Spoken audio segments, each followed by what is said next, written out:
নমস্কার বন্ধুরা, ফ্লেভার্ড ফ্যান্টাসিয়ার নতুন একটি এপিসোড নিয়ে আবার হাজির হয়ে গেছি। পুজোর বাকি আর মোটে 3 সপ্তাহ। বাইরে পুজোর গন্ধ কিন্তু এসেই গেছে। কাশের মেলা, আকাশে পেঁজা তুলোর মতো মেঘ, পুকুর ভরা শালুক জানান দিচ্ছে পুজো একেবারে দোরগোড়াতে। কুমোরটুলি জুড়ে এখন ব্যস্ততা তুঙ্গে। ব্যস্ততা চলছে দর্জির দোকানেও। পছন্দ মতো জামা কিনতে সকাল বিকেল ভিড় জমছে বাজারে। বছরে এই কয়েকটা দিনের জন্য অপেক্ষা থাকে বছর ভোর। পুজো মানেই সবার সঙ্গে দেখা, আড্ডা, খাওয়া দাওয়া, অষ্টমীর অঞ্জলি এসব চলতেই থাকে। অষ্টমীর দিন অনেকেই ভোগ খেয়ে থাকেন। পুজোর ভোগ শব্দ দুটো শুনলেই জিভে জল চলে আসে সবারই। মায়ের ভোগের গন্ধ, সেই স্বাদ, আহা, এ স্বাদে সত্যিই ভাগ হবে না। ষষ্ঠী থেকে দশমী মায়ের ভোগে পড়ে নানান পদ। বিভিন্ন বনেদি বাড়িতে ভোগের ক্ষেত্রে নানা রকম নিয়মকানুন। কোথাও মাকে 5 দিনই আমিষ পদ দেওয়া হয়, কোথাও আবার পোলাও, লুচি সহযোগে নিরামিষ ভোগ কিংবা ফলের প্রসাদ দেওয়া হয়।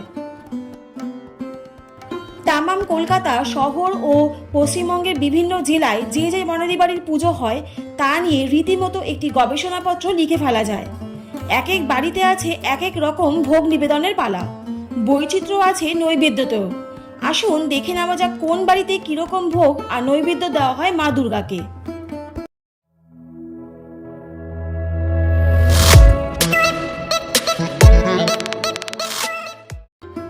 শোভাবাজার রাজবাড়ি স্পেশাল আলুর দম।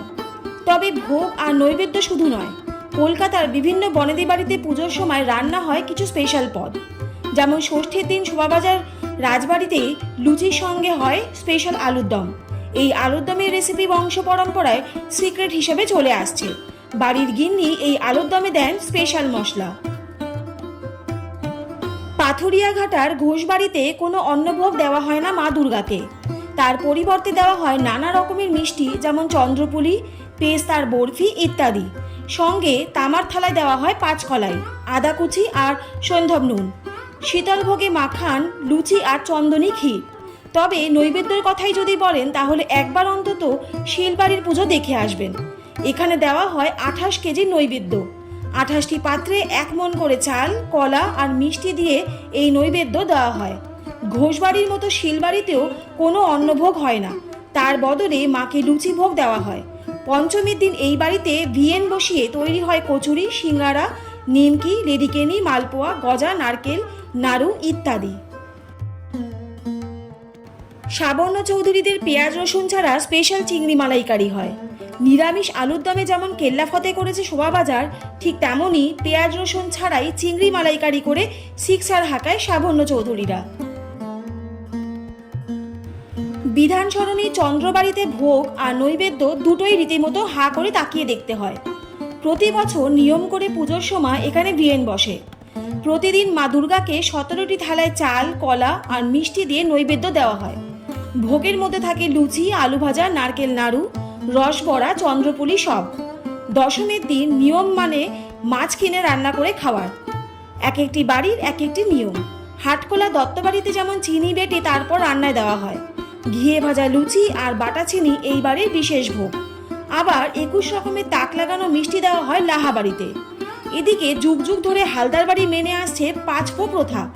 এর মানে হলো এখানে চাল, ডাল, দুধ, নুন, তেল সবকিছুই থাকবে 5 ফো। যদি 1 চুলো কম বা বেশি হয় তাহলে সেই ভোগ আর দেবীকে দেওয়া যায় না। বনেদি বাড়ির পুজোর ভোগ আর নৈবেদ্য বৈচিত্র্য রীতিমতো তাক লাগিয়ে রাখার মতন। তাহলে আজকের রেসিপির মাধ্যমে জানা গেল দুর্গাপুজোয় কোন বাড়িতে কীরকম ভোগ আর নৈবেদ্য দেওয়া হয় মা দুর্গাকে বনেদি বাড়িগুলোতে। আজকের এপিসোডটা আপনাদের কেমন লাগলো অবশ্যই কিন্তু কমেন্ট করে জানাবেন। আর যদি ভালো লাগে তাহলে চ্যানেলটা please like, share and subscribe করতে ভুলবেন না। আর পাশে থাকা বেল আইকনটা অবশ্যই প্রেস করে দেবেন, যাতে এরকম ইনফরমেটিভ ভিডিও আপনাদের কাছে সবার প্রথম চলে যায়। সবাই সুস্থ থাকুন, ভালো থাকুন। অনেক ধন্যবাদ পাশে থাকার জন্য। দেখা হচ্ছে নেক্সট এপিসোডে। ততক্ষণের জন্য টাটা।